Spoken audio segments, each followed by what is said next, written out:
Hello, I'm Nancy from San Jose. Today, I have a story to tell you guys. But before listening to my story, please like and subscribe to the channel. I am the youngest daughter in a family. Ever since I was a child, my parents have pampered me like a princess. I wore expensive clothes, dined at 5-star restaurants regularly, and my mom even gave me a substantial monthly allowance. Because I was born into a wealthy family and had a great sense of style, I became the center of everyone's attention wherever I went. People looked at me with admiration, and many people wanted to be close to me because of that. But when I grew up, I realized that people came to me just because of my glamour. No one was honest and considered me as a friend. Of all those people, I was only closest to one person, Jane. Jane was a kind girl, good at studying and very active. But opposite to her personality, her appearance has gotten outstanding. That was also why I loved going out with Jane. Her simplicity actually set the stage for my beauty and style to shine through. When I was with Jane, people paid even more attention to me. A month ago at our school concert, I met Michael. He's this cool Indian guy with the most gorgeous brown eyes. Right off the bat, he asked me out to a movie and we quickly started seeing each other after that. On the day we officially became a couple, I called Jane and asked her to the cafe to celebrate. Hey, Jane, you should totally celebrate with me. After a long spell of being single, I finally found my own Prince Charming. Of course, that's cause for celebration. Congratulations, girl. But Nancy, what about the guy you were holding hands with on the camping trip last week? I only remember that story when I heard Jane mention it. But so what? I couldn't even remember his face. Many boys were chasing after me. It wasn't my job to remember all their faces. Oh, forget him, Jane. I don't even know who he is. We sat and chat all afternoon about everything under the sun until it was dark. Only then did we say goodbye and head home. Michael was an incredibly kind guy. He cared about even the tiniest details about me. Every morning, Michael waited for me at the school gate and bought me all kinds of snacks. Every time the art club held an event, he was always the one who took me to register and stayed with me after each practice session. But gradually, I became bored with the way Michael cared for me. It was nothing interesting. In fact, it became rather annoying even though he meant well. That's why lately, we've been having unnecessary arguments. Nancy, can you please not pick a fight with me anymore? If you don't want to eat this, you could have told me beforehand. Oh, you don't even realize how bad my mood is today, do you? You should have known. I hate this spaghetti. But you said you liked it yesterday. When did I say that? Honestly, you don't understand me at all. Are you even my boyfriend? Okay, Nancy, I don't want us to argue in public like this. I didn't understand why I was so frustrated back then. I left right after that, ignoring Michael and a table of food he had painstakingly prepared. A week later, I started avoiding Michael and keeping my distance. While we had a subtle chill, I received a message on my Instagram from a friend named Justin. I've been following you for a long time. I really like your posts about food. So you have the same interests as me? Believe it or not, I've been to some of the other restaurants you recommended, and the food there was amazing. I even wished I had known about them sooner. After texting with him, I found out that Justin was a guy who matched with me in every aspect. He loved dining at fancy restaurants, going to concerts, and attending outdoor parties. To avoid trouble, I told Justin my name was Jane. I always had a nice chat with Justin. I laughed and felt very comfortable. Justin, are you curious about my real face? Not yet, but I'm sure you're a beautiful girl. Oh, what makes you think so? Even though I haven't seen your pic, through the daily status updates you share, I can feel it. So Jane, what do you like? I like roses and small things, like teddy bears, rings, or jewelry. These are all things that girls like. I also have a lot of little things. It's quite a coincidence. We share the same interests again. One day, I was shocked when Justin asked where my school was and sent me some incredibly cute gifts. Sometimes it was a bouquet of roses sent from France. Other times it was a white chocolate bunny. And then there was a beautiful swan necklace and many other adorable gifts. The more I talked to Justin, the more he drew me in. Just one message from him could make me smile all day. As for Michael, he came to apologize to me a week later, and the two of us were happy together again as if nothing had happened. Even though I had a boyfriend, I still texted Justin every day. I didn't think there was anything wrong with it. I saw Justin as a close friend, just like Jane. After a long time of texting, our relationship suddenly changed. One evening, Jane, it's been long enough for me to say this. I like you. Will you be my girlfriend? Justin, this is so sudden. Can you give me some time to think? Okay, I'll wait for you. When you're ready, let me know. I'll come to see you. Justin's confession made me feel overjoyed. But I was in a relationship with Michael. How could I agree to Justin's confession? I thought all night about this. Justin was a good guy. He was funny and knew how to make people happy. But Michael didn't do anything wrong to me. On the contrary, he always cared and worried about me. What should I do? Am I in love with both men at the same time? Should I let go of Justin? My answer was never. I wouldn't leave Michael either. At this moment, an idea popped into my head. Why didn't I ask Jane to hold on to one of my boyfriends for me? It's actually a good idea.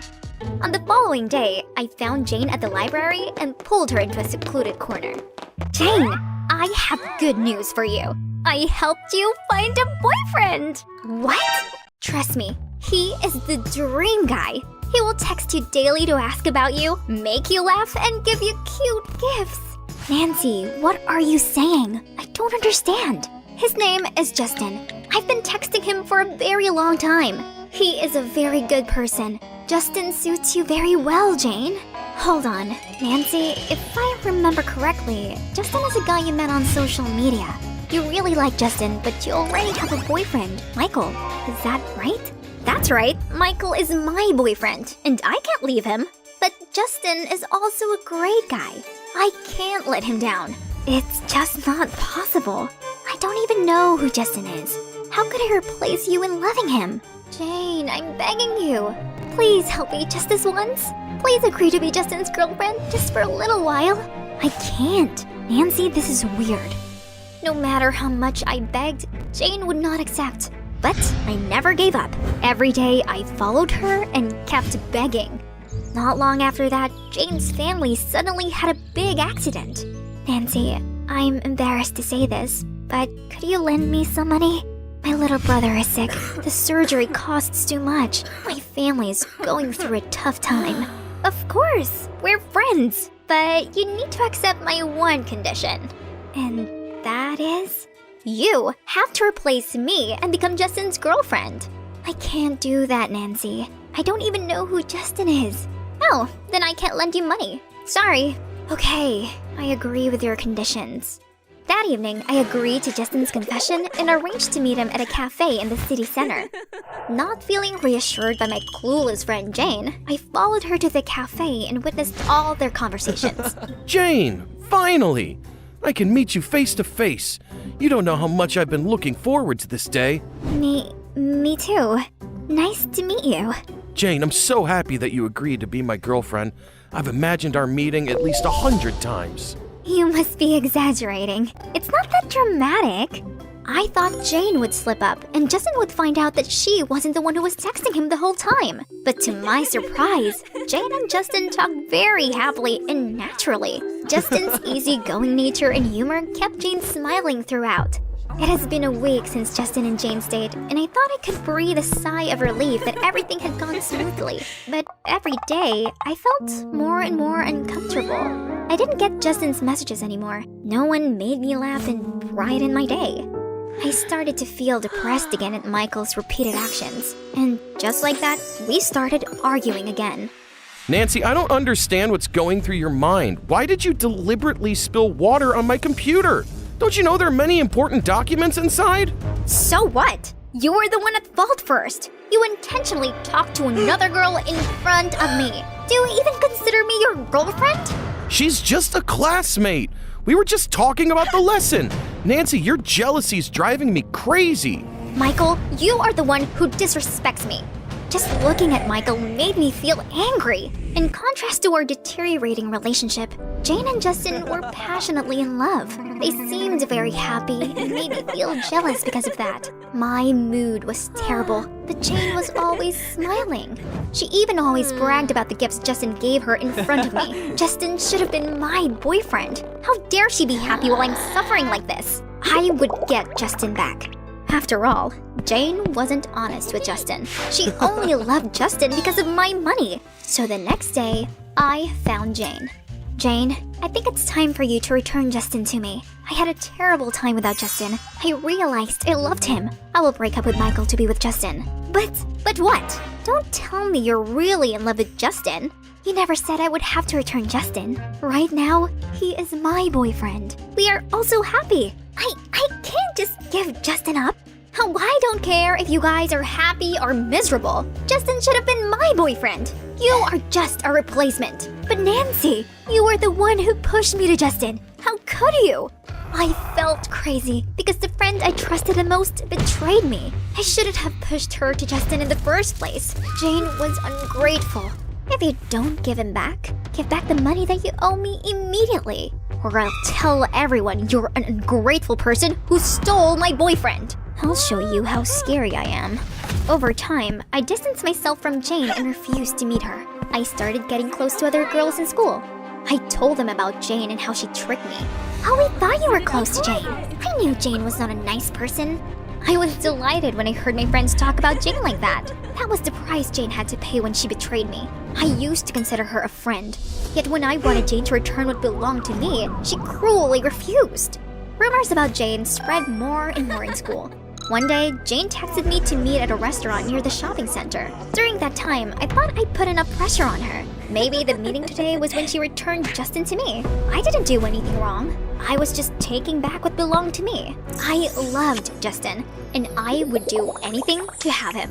We met on a Sunday, and what shocked me was that the person waiting for me inside the restaurant was not just Jane. Justin and Michael were sitting around and their expressions were extremely tense. Nancy is here now. We can start the conversation. What are we here to talk about? First of all, Justin, I'm sorry to say this. The person who was texting you on Instagram is not me. It's Nancy. But when you asked her to be your girlfriend, Nancy already had a boyfriend. So she asked me to love you for her. Until one day, Nancy took you back from me. I'm sorry to say we're in a big mess. Jane, are you accusing me? Oh, no. Everything I said is the truth. Jane, you are a traitor. I've trusted you so much. That's enough, Nancy. Nancy, you're not only a cheater, but also a selfish person. You lied to me. I've always given in and tolerated you, but you always thought only of yourself. Nancy, I should have broken up with you a long time ago. Jane, I didn't think you would lie to me. As for Nancy, you're a selfish person. Luckily, the person I love is not you.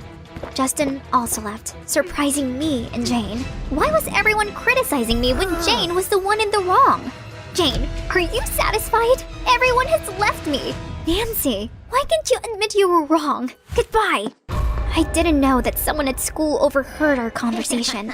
2 days later, the story spread throughout the school, and my image in everyone's eyes completely collapsed. I had to face many rumors and criticisms. In the days that followed, I was terrified to go out and just hid inside the house all the time. During this time, Jane tried to return the money she borrowed from me and completely cut off contact with me. The same goes for Justin and Michael. So, from being a beautiful and confident girl loved by everyone, I lost everything. I couldn't sleep for many days, constantly thinking about what I did and trying to find out the reasons to justify this terrible reality. But then, I realized that I was wrong. I no longer had the chance to say sorry to them. My parents transferred me to a school far away from my old place.